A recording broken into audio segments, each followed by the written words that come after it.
does marriage look like in the Bible? The short answer is not necessarily what we might think. There are certainly examples of a man and a woman being married throughout the Bible, which is typically what people mean when they say biblical marriage. But that's not the only type of relationship endorsed by the Bible by any stretch of the imagination. We see examples of a man being married to multiple women, polygamy.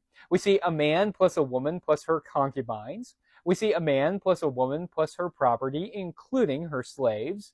We see slave owners assigning two slaves to be married to each other. We see prisoners of war being forced to marry soldiers. We see sexual assault survivors being forced to marry their rapists. We see something called levirate marriage, where if a husband died, especially if he had failed to provide an heir, that husband's closest living relative, often a brother, would step into the marriage and try to provide an heir.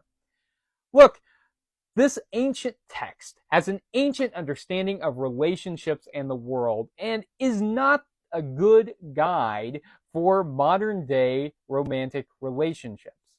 Jesus' teachings do teach us about how we're to be in relationship with one another, though. He taught us that we are to love one another, that love ought to permeate all of our relationships. He also taught us that we ought to be in relationships that are not exploitative.